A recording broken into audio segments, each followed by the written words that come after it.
Dear student, welcome to Kotputli education. आज हम बात करने वाले हैं कुछ इंपॉर्टेंट चीज़ों के बारे में। देखो, कुछ स्टूडेंट जो हैं हिंदी मीडियम चूज़ करते हैं एलएलबी में।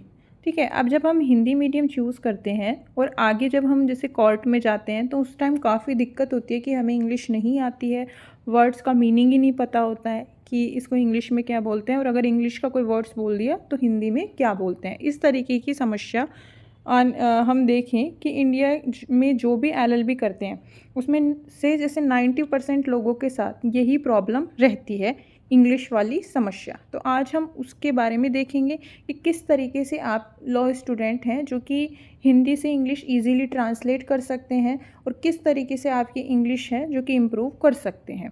ठीक है, बहुत इजी तरीका है और इतने अच्छे से आप कर भी सकते हैं और अपने एलएलबी एग्ज़ाम में इसको जो है लिख भी सकते हैं। तो किस तरीके से, तो आज हम इसी बारे में समझेंगे। तो आप इस वीडियो के लास्ट तक बने रहें, वीडियो को लाइक और शेयर भी कर दें, चैनल को सब्सक्राइब भी कर लें, साथ ही बेल आइकन पर भी प्रेस कर लें जिससे आगे आने वाली वीडियो अपडेट आपको प्रोवाइड होती रहे।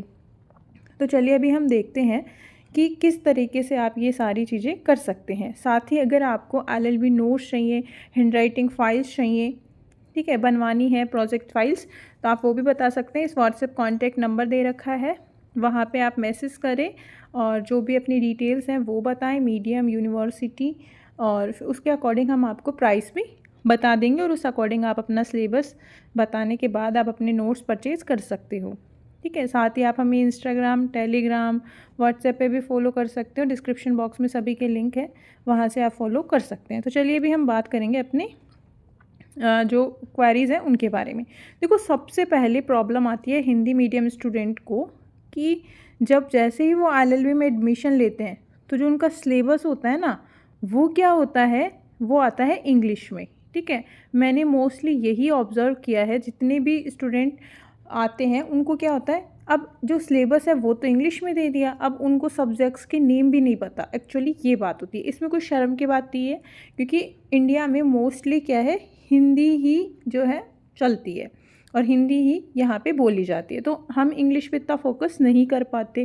ठीक है, तो हिंदी की वजह से ही क्या प्रॉब्लम है कि अब हमें सिलेबस के बारे में ही नहीं पता कि सिलेबस में बता क्या रखा है। दूसरी चीज़ क्या होता है कि मोस्टली अगर आज आप कुछ भी चीज़ सर्च करते हो, कोई बुक्स लेते हो लॉ से केसेस रिलेटेड, ठीक है, सुप्रीम कोर्ट केसेस रिलेटेड, तो उसकी बुक्स भी आपको इंग्लिश में प्रोवाइड होगी। अगर आप कोई हियरिंग भी सुनते हो तो वो भी आपको इंग्लिश में ही प्रोवाइड होगी।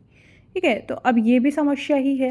ठीक है, थर्ड चीज़ है कि जब हम कोर्ट प्रैक्टिस करते हैं या फिर जैसे मान लो कोई भी कोचिंग में भी जाते हैं ना, अगर हम आरजेएस की प्रिपरेशन, एपीओ की प्रिपरेशन, जेएलओ की प्रिपरेशन, तो वहाँ भी आजकल क्या है, इंग्लिश में पढ़ाया जाता है। इंग्लिश हिंदी नहीं, इंग्लिश में, जहाँ पे हिंदी भी बोली जाती है और इंग्लिश भी बोली जाती है।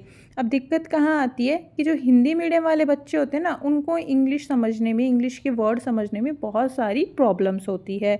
फिर क्या आता है, फोर प्रॉब्लम ये भी आती है कि जब आप बुक्स वगैरह रीड करते हो, ठीक है, तो उसमें बहुत ज़्यादा इस तरीके के हिंदी वर्ड्स डाल देते हैं जो आपको हिंदी भी समझ में नहीं आती। अब इंग्लिश आपको पता नहीं है, हिंदी आपको उसका वर्डिंग समझ में नहीं आ रही, जब आप कोर्ट प्रैक्टिस के लिए या फिर आप कोई भी कंपटीशन लेवल के एग्ज़ाम में बैठते हो तो वहाँ पे आपको सभी नोटिफिकेशन मोस्टली इंग्लिश में प्रोवाइड होते हैं, तो वो भी आपको समझ में नहीं आ पाते।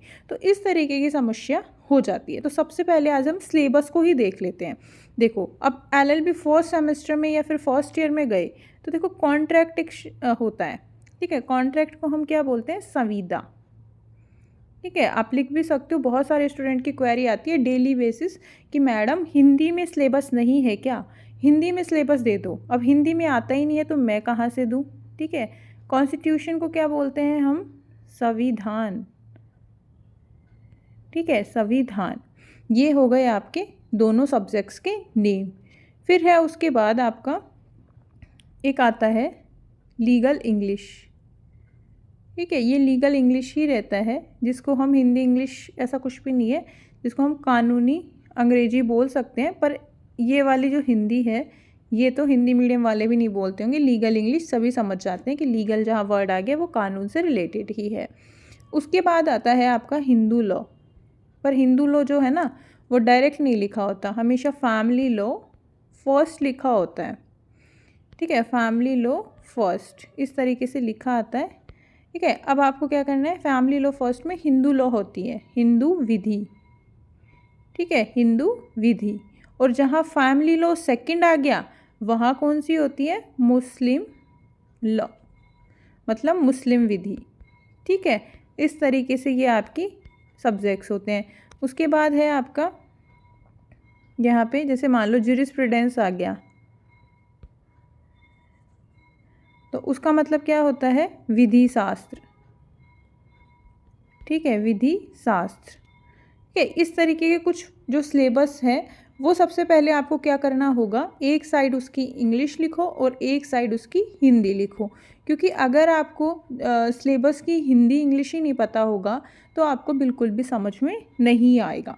ठीक है, आजकल तो क्या है, गूगल पे भी आप ट्रांसलेट कर सकते हो, सबसे बेटर सिस्टम ये है। तो देखो, सबसे पहले आपको यही करना है कि जितने भी वर्ड्स हैं, मान लो आपका कोई भी वर्ड्स है, मान लो वाद ही है, वाद को क्या बोलते हैं, कार्यवाही को क्या बोलते हैं।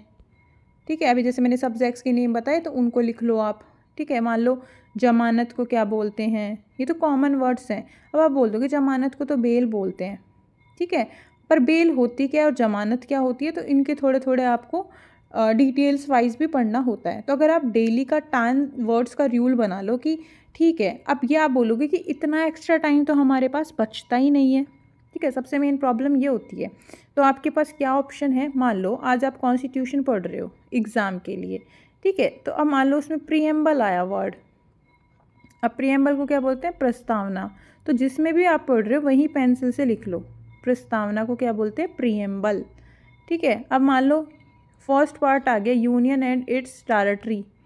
ठीक है, मतलब संघ और उसका राज्य क्षेत्र। अब आपके पास तो हिंदी में लिखा आएगा, तो वहीं आप हल्का हल्का लिख लो, यूनियन एंड इट्स टेरिटरी। इसको ये बोलते हैं सिटीजनशिप, तो मतलब नागरिकता। इस तरीके से आप लिख सकते हो। सेम यही मान लो कॉन्ट्रैक्ट में है, तो आपके पास आ गया प्रस्ताव, तो आप लिख सकते हो ऑफर। ठीक है, या फिर प्रपोजल। यहीं स्वीकृति आ गई तो एक्सेप्टेंस। इस तरीके से छोटे छोटे आप वर्ड्स वहीं पे लिख सकते हो। तो उससे क्या होगा, उससे आपकी इंग्लिश अपने आप सुधरने लग जाएगी। जहाँ भी वर्ड्स आपको अजीब लगते हैं, ठीक है, वहीं आप उसकी इंग्लिश ज़रूर लिखो। क्योंकि ऐसे वर्ड्स हैं जो कि कोर्ट में बहुत ज़्यादा यूज़ भी किए जाते हैं। और आपके जैसे मान लो आप आरजेएस कर रहे हो, एपीओ कर रहे हो, कुछ भी कर रहे हो, वहाँ भी आपको इंग्लिश यूज़फुल होगी। अब देखो, हम कुछ चीज़ें समझेंगे, कुछ वर्ड्स ऐसे जो कि आपको यूज़फुल रहेंगे। देखो, सबसे पहले आता है प्रीएम्बल। हम अगर कॉन्स्टिट्यूशन पढ़ते हैं तो प्रीएम्बल हमारे फर्स्ट में ही मिल जाता है हमें। तो प्रीएम्बल को क्या बोलते हैं, प्रस्तावना और उद्देशिका। टेरिटरी को क्या बोलते हैं, क्षेत्र। यूनियन को क्या बोलते हैं, संघ। सूट एंड प्रोसीडिंग, वाद और कार्यवाही। सूट को मतलब वाद और प्रोसीडिंग का मतलब कार्यवाही। अमेंडमेंट संशोधन। इक्विटी जो कि आर्टिकल 14 में मिलेगी, समानता। अब देखो, अपवाद को क्या बोलते हैं, एक्सेप्शन। ठीक है, इस तरीके से आप छोटे छोटे वर्ड्स लिखने लग जाओ इस तरीके से। लिबर्टी मतलब स्वतंत्रता, ये आर्टिकल 21 मिलेगा। डबल जियोपार्डी मतलब ये आर्टिकल 20 के सेकंड क्लॉज में डबल जियोपार्डी, जिसको हम दोहरा दंड बोलते हैं। और देखो, जब आप आर्टिकल 20 का फर्स्ट क्लॉज पढ़ोगे तब उसमें लिख रखा है कार्योत्तर। ठीक है, तो उसका मतलब क्या होगा, एक्स पोस्ट फैक्टो। फिर है सेल्फ इंक्रिमेशन जो कि 20(3) में है, जिसको हम बोलते हैं आत्म अभिशंसन। मतलब कोई किसी भी व्यक्ति को हम मजबूर नहीं कर सकते कि वो अपने खिलाफ कुछ भी गवाही दे। फिर है जुडिशियल रिव्यू, न्यायिक पुनरावलोकन। इमरजेंसी को हम आपात बोलते हैं, कॉन्स्टिट्यूशन को हम संविधान बोलते हैं, कॉन्ट्रैक्ट को हम संविदा बोलते हैं। तो इस तरीके से अगर आप वर्ड्स लिखोगे तो 100% है कि आपकी 1 ईयर में इंग्लिश है जो कि 0 से आपकी 50% आ जाएगी। ठीक है, बस आपको क्या करना है, जब भी कोई भी सब्जेक्ट पढ़ रहे हो उसी टाइम जो भी पढ़ रहे हो उसका इंग्लिश मीनिंग ज़रूर लिखें, साथ में छोटे छोटे वर्ड्स में लिखने लग जाओ। अब देखो, सबसे ज़्यादा यूज़ क्या होता है, अक्यूज़। ये अक्यूज़ है। अब अक्यूज़ का मीन्स क्या होता है, आरोपी। A person who is charge with a crime. ठीक है, जिसने क्राइम किया है या फिर जिसके ऊपर ये आरोप लगा है। फिर है कॉग्निजेबल ऑफेंस, संज्ञेय अपराध। ये इतना ज़्यादा यूज़फुल वर्ड्स है और इतना ज़्यादा यूज़ होने वाला वर्ड है कि ये जब भी आप कोर्ट में जाओगे या फिर आरजेएस की प्रिपरेशन करोगे बहुत ज़्यादा बार ये यूज़ होगा। तो कॉग्निजेबल मतलब क्या होता है, संज्ञेय अपराध। मान लो किसी ने किसी का मर्डर कर दिया तो वो क्या होगा, संज्ञेय अपराध। इसमें अगर आपके पास लगता है कि ये कर सकता है मर्डर, तो पुलिस ऑफिसर है जो कि विदाउट वारंट इसको अरेस्ट कर सकता है। अब अरेस्ट मतलब क्या होता है, गिरफ्तार। ठीक है, अब आप अरेस्ट लिखोगे ना तो अपने आप पता लग जाएगा, अच्छा इसका मतलब तो गिरफ्तार होता है। ठीक है, तो यहाँ पे आपने कितनी चीज़ें सीखी, ऑफेंस। अब यहाँ पे आपने एक चीज़ सीख ली, मतलब अपराध। ऑफेंस मतलब क्या होता है, अपराध। ठीक है, वारंट मतलब क्या होता है कि एक कोर्ट से आपको नोटिस मिलता है कि आप इस व्यक्ति को गिरफ्तार कर सकते हो। तो यहाँ पे वारंट, विदाउट वारंट ही आप गिरफ्तार कर लोगे तो वो क्या होगा, कॉग्निजेबल ऑफेंस, संज्ञेय अपराध। फिर आती है बेल यानी जमानत। किसी व्यक्ति को अगर आपने गिरफ्तार किया है तो बॉन्ड भरवा के आप उसको छोड़ सकते हो कि अगर जब भी आप उसको बुलाओगे तो पुलिस स्टेशन कोर्ट में आना पड़ेगा। ठीक है, फिर है क्रॉस एग्जामिनेशन। ये जब भी हम कोर्ट के बारे में सुनते हैं, कोर्ट की कोई प्रोसीडिंग के बारे में मतलब कार्यवाही के बारे में सुनते हैं, तो वहाँ पे ये वाला वर्ड यूज़ होता है क्रॉस एग्जामिनेशन, मतलब प्रति परीक्षा। कोई भी व्यक्ति जब कोर्ट में जाता है तब उससे मान लो कोई दूसरा वकील है, उससे कुछ भी क्वेश्चन पूछ सकता है, खुद का वकील पूछ सकता है। तो इस तरीके से ये जो एग्जामिनेशन होता है उसके बारे में बात की गई है। फिर यूज़ होता है एविडेंस, सबूत। जजमेंट को हम निर्णय बोलते हैं। जुरिडिक्शन जो कि आपको कॉन्स्टिट्यूशन, ठीक है, बीएनएस, बीएसए सब जगह यूज़ होगा। जुरिडिक्शन मतलब क्षेत्राधिकार। जुवाइनल कोर्ट, किशोर न्यायालय, जो कि छोटे बच्चे होते हैं उनके लिए ये कोर्ट होता है। और देखो किशोर, किशोर क्या होता है, जुवाइनल, ये भी हमने नई चीज़ सीखी। लिटिगेंट मतलब वादी।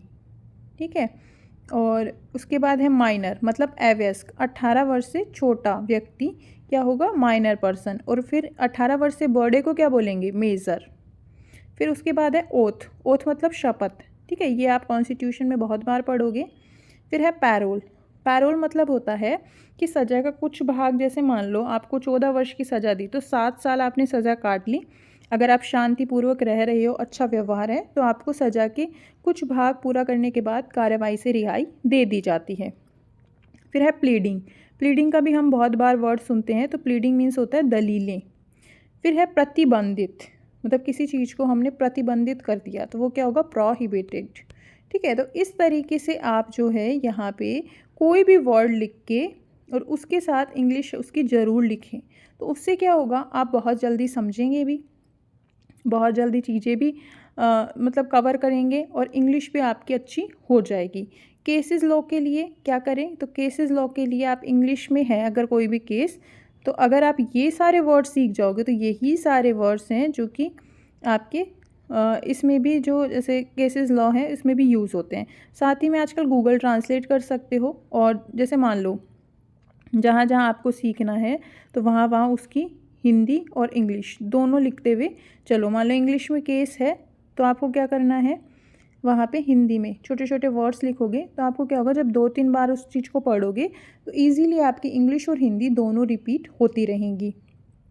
सब्जेक्ट्स के भी नेम आपको मैंने बताया था, कैसे रॉ बना के आप सभी सब्जेक्ट्स जितने भी लॉ में होते हैं, चाहे आपके अभी हैं या नहीं हैं, उनको भी लिख लो एक साथ। तो उससे क्या होगा, आपकी इंग्लिश इतनी अच्छी इम्प्रूव हो जाएगी, बहुत अच्छी। एक तरीका और भी इंग्लिश इम्प्रूव करने का, वो है आपका लीगल इंग्लिश। लीगल इंग्लिश है जो एक ऐसा सब्जेक्ट है जो कि आपकी इंग्लिश इतनी अच्छी इम्प्रूव कर सकता है, क्योंकि उसमें क्या आते हैं, लीगल टर्म और एक आते हैं लीगल वर्ड।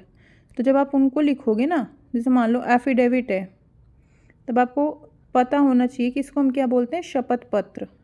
ये क्या होता है, स्टेटमेंट होता है, लीगल स्टेटमेंट। तो इस तरीके से आप सभी वर्ड्स के हिंदी मीनिंग भी लिखते चलो, तो उससे आपकी इंग्लिश है जो कि 90% सुधार आ जाएगा, क्योंकि आपको जो है वर्डिंग का मीनिंग पता होगा और आप इजीली कवर कर सकते हो। तो आगे भी ऐसी ही अपडेट्स के लिए आप हमारे चैनल के साथ बने रहिए।